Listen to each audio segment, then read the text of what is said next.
so much more than law enforcement. Right. I don't think they have to tell us because we all know what he allegedly did anyway, so I don't think... Here's the thing about Watson that's fascinating. He still got the 4 other women. Yeah. Thankful.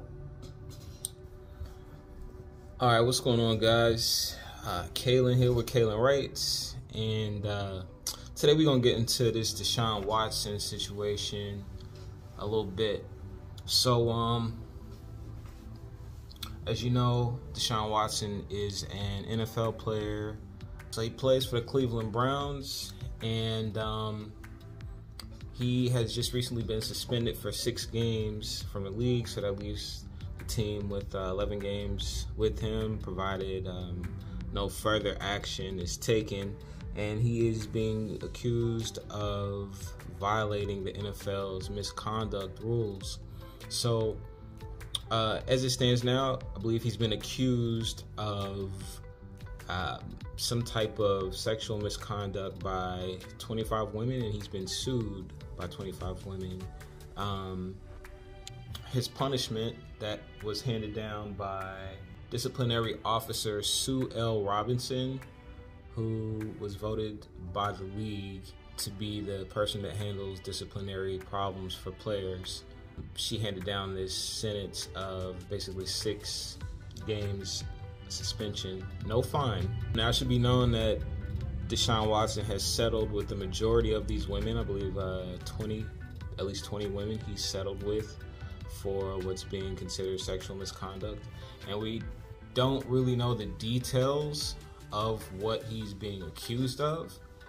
Nothing's been released to the public. We don't know if it's being withheld by the NFL or if it's being held up in a courtroom. There are women on both sides of the equation. Some feel that it's fair what's happening to him. Some others don't feel like it's fair, since we're not being told what he actually did. Supposedly he's been going to massage parlors and somehow making women feel uncomfortable, whether he's touching them, whether he's doing something. We just don't know what he's doing.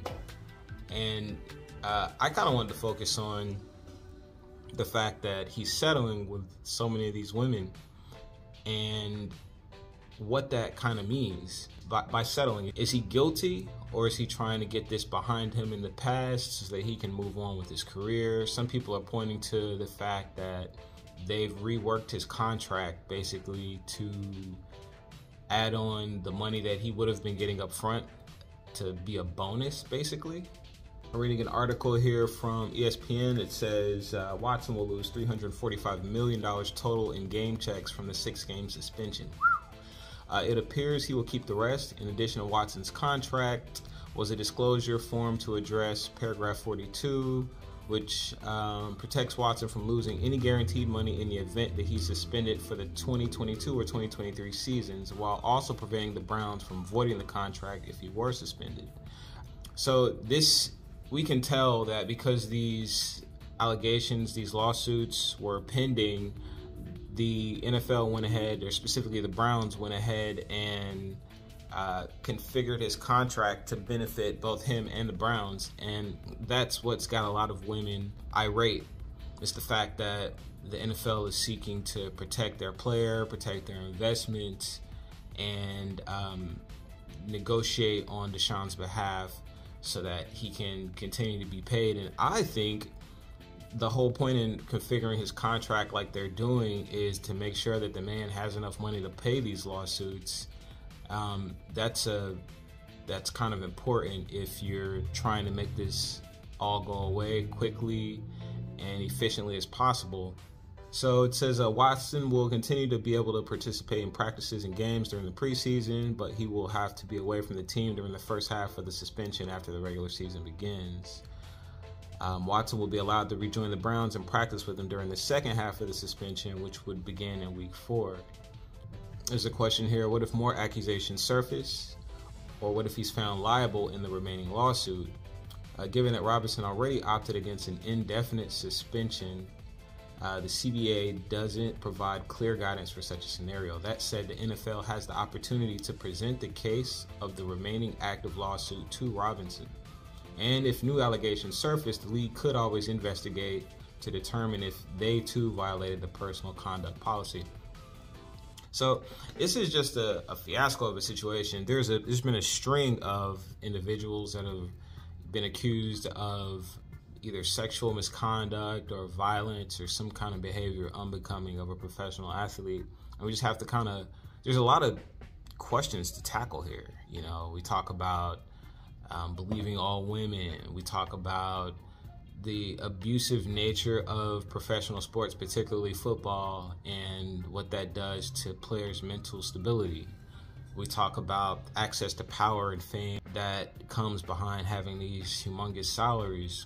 I don't know, I think it's very interesting because we need to have a world where women are protected by institutions, but by men that are upstanding or righteous men that have the right intentions and that want to see women do well and want to see them be comfortable and in a situation where they can take care of themselves without feeling like there's going to be a man that's going to come and impose himself on her in some kind of crazy way.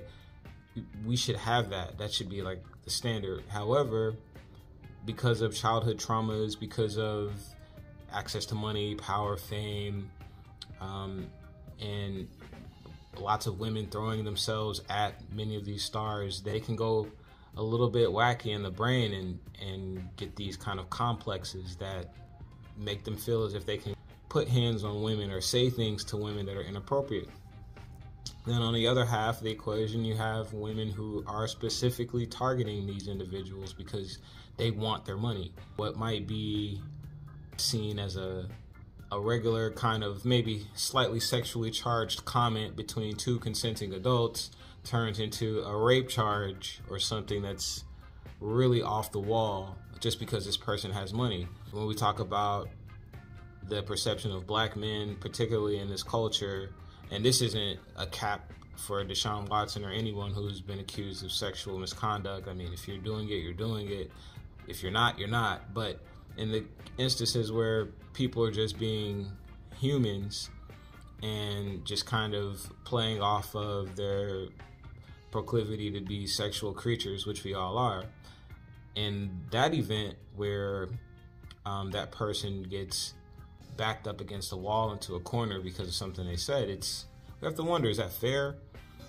You know, in a normal setting, if a guy doesn't have a lot of money and he says something to a woman, she might just, you know, brush it off like whatever, you know, or she might play into it and kind of laugh and joke or whatever. But if there's a guy that's got millions and millions of dollars and he says like, you know, damn girl, whatever, you know what I'm saying? She could kind of, what did you say to me? You know, and it could kind of run that way. And then next thing you know, this guy's being, you know, charged with some kind of sexual harassment or something like that. So there are all of these different situations and it's tough to navigate. We just don't know to what degree athletes are, and entertainers and these professional, you know, highly paid individuals are, if they are at all, being sexually inappropriate. We have to also wonder if there is some kind of way that men and women can come together to talk about these kinds of issues, because you know, Deshaun Watson has a family, I'm sure. You know, I don't know his family, but I'm sure he has a family.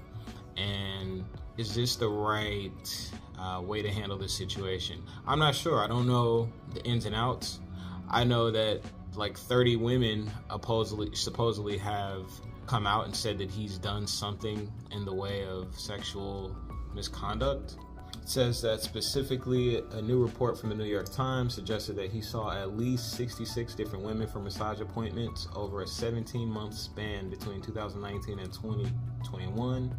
Among that group were 24 women who have filed lawsuits against Watson. Yeah, so we just don't really know where this is going to end up. I do think it is very interesting to consider. He's not the first individual to go through something like this. I'm sure he won't be the last. Everybody knows about the Tiger Woods situation with the infidelity with these different women.